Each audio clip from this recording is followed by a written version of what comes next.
Hi friends, আমরা আগের ক্লাসে ন্যাশনাল ইনকামের বেশ কিছু কম্পোনেন্টসকে ইউজ করে অঙ্ক করার চেষ্টা করেছি। এই ক্লাসে আমরা নতুন কিছু কনসেপ্ট বোঝার চেষ্টা করব। ফর এক্সাম্পল ডিসপোজেবল ইনকাম, তারপর ডিসপোজেবল ইনকামের সঙ্গে ন্যাশনাল ইনকামের কি পার্থক্য আছে। এরপর আমরা পড়ব যে ন্যাশনাল ডিসপোজেবল ইনকাম বলতে কি বোঝায়, net national gross national disposable income বলতে কি বোঝায়, আর নেট ন্যাশনাল ডিসপোজেবল ইনকাম বলতে কি বোঝায়। প্রথমে আমাদের প্রথম টপিকটা হচ্ছে ডিসপোজেবল ইনকাম। ডিসপোজেবল ইনকাম হলো এমন ইনকাম যেটা কিনা কারো সেভিংস এবং এক্সপেন্ডিচার দুটো ক্ষেত্রে হচ্ছে খরচ হয়। কি বলছি আমি আরেকবার বলছি, ডিসপোজেবল ইনকাম হচ্ছে আমার ডিসপোজেবল ইনকাম হচ্ছে সেই ইনকাম যে ইনকামটা আমি আমার এক্সপেন্ডিচার এবং সেভিংস দুটো ক্ষেত্রে ইউজ করছি। ঠিক আছে, আচ্ছা, এবার আমি এটাকে এভাবেও বলতে পারি, তবে সেই ইনকামটা কিভাবে আসছে যেটা কিনা এক্সপেন্ডিচার এবং সেভিংসে ব্যবহার হয়, সেটা হচ্ছে দুটো সোর্স থেকে ব্যবহার হয়। আমার ক্ষেত্রে দুটো সোর্সের ক্ষেত্রে ব্যবহার হতে পারে। প্রথমত আমি যে খাটনি করছি, খাটনি করার ফলে যে পরিমাণে আমি পয়সা কামাচ্ছি সেটাকে বলছি আমি আমার আর্ন ইনকাম বা খাটনি করা ইনকাম, বা যেটা আমি খাটনি করে ইনকাম করছি সেটাকে আবার ফ্যাক্টর ইনকামও বলা হয়।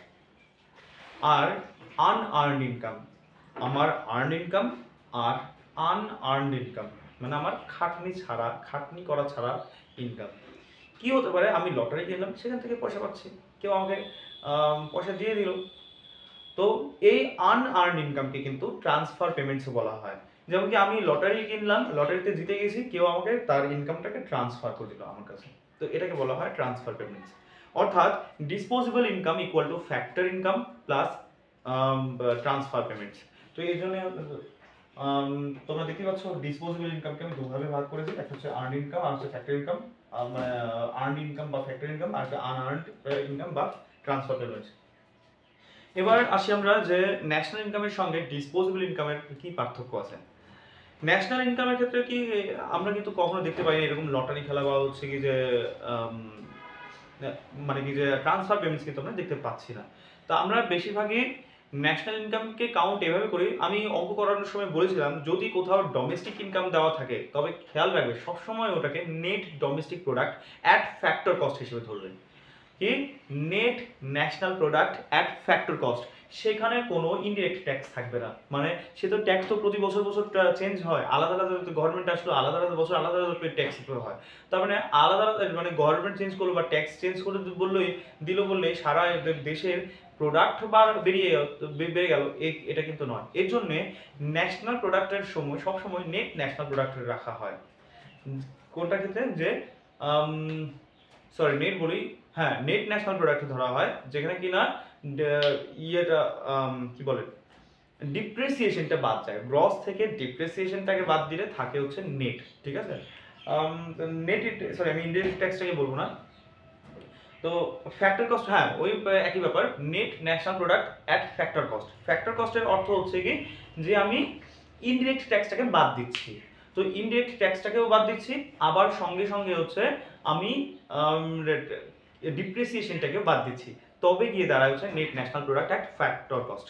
অর্থাৎ আমি বলতে চাচ্ছি এরকম যে ন্যাশনাল ইনকাম বলতে বোঝায় ফ্যাক্টর কস্টকে ইনক্লুড করা। ঠিক আছে, তার মানে সেখানে কোনো কিন্তু ট্রান্সফার পেমেন্টস থাকছে না। তার মানে এখানে বুঝে গেলে যে ডিসপোজেবল ইনকামের ক্ষেত্রে আনআর্নড ইনকাম বা ফ্যাক্টর মানে ট্রান্সফার পেমেন্টসকে ধরা হয়, কিন্তু অপরদিকে ন্যাশনাল ইনকামের ক্ষেত্রে ফ্যাক্টর কস্টকেই শুধুমাত্র ফ্যাক্টর ইনকামকেই ধরা হয়, কিন্তু কোনো রকমের কোনো ট্রান্সফার পেমেন্টসকে ইনক্লুড করা হয় না। তাহলে আমরা দুটো জিনিস বুঝলাম, একটা হচ্ছে ডিসপোজেবল ইনকাম কি জিনিস, তারপর ন্যাশনাল ইনকামের সঙ্গে এর পার্থক্য কি। এবার আমাদের থার্ড টপিক হচ্ছে যে ন্যাশনাল ডিসপোজেবল ইনকাম। বুঝেই গেছো আমি যখন ন্যাশনাল কথাটা বলছি তার অর্থ কি দাঁড়ায়। আমি যখন ন্যাশনাল ইনকামের কথা বলছি, আমি একটু আগে বললাম ন্যাশনাল ইনকাম বলতে বোঝায় যে national income or N net national product at factor cost কে বোঝাচ্ছি।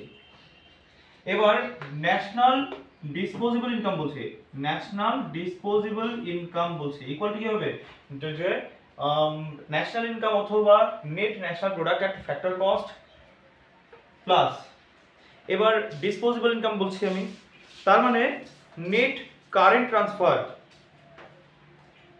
নেট কারেন্ট ট্রান্সফার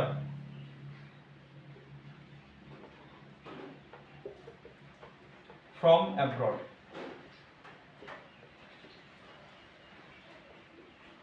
আচ্ছা, net current transfer from abroad এর অর্থ কি, বা এটাকে অ্যাব্রডের কোন জায়গাতে বলা হয় from ROW,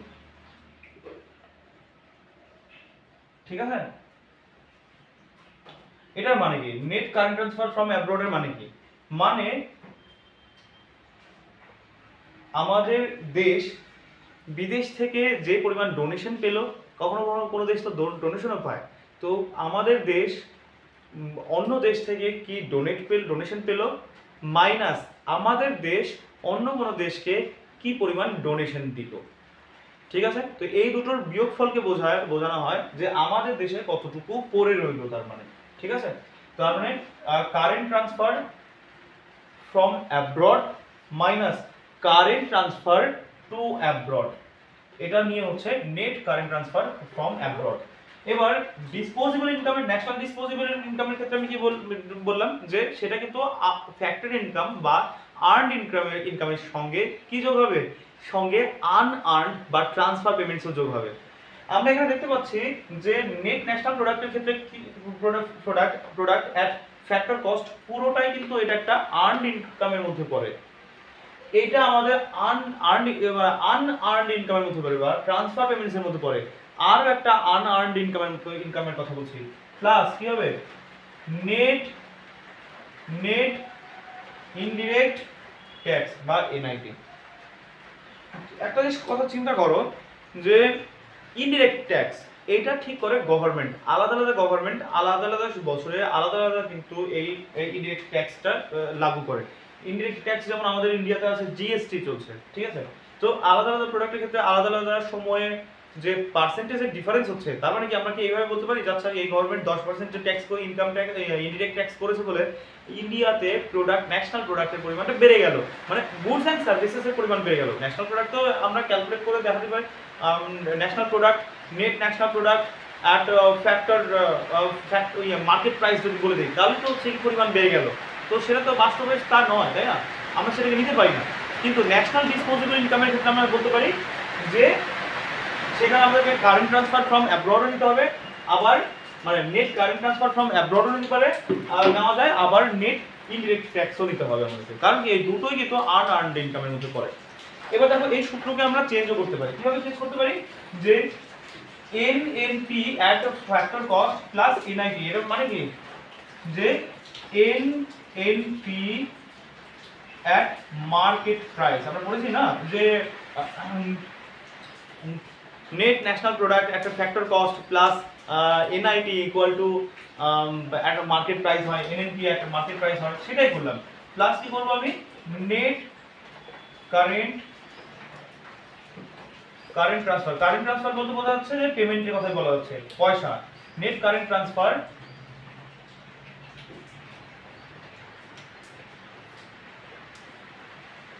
from abroad.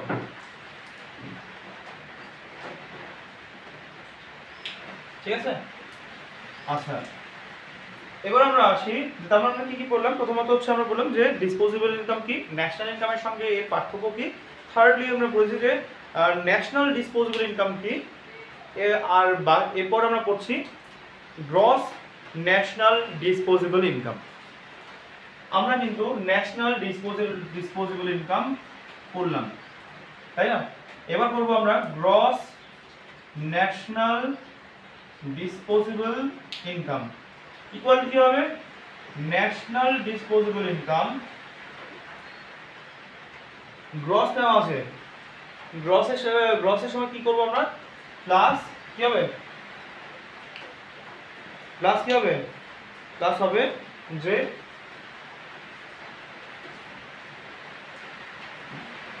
Depreciation.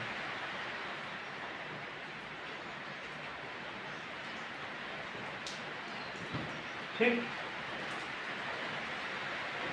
হলো?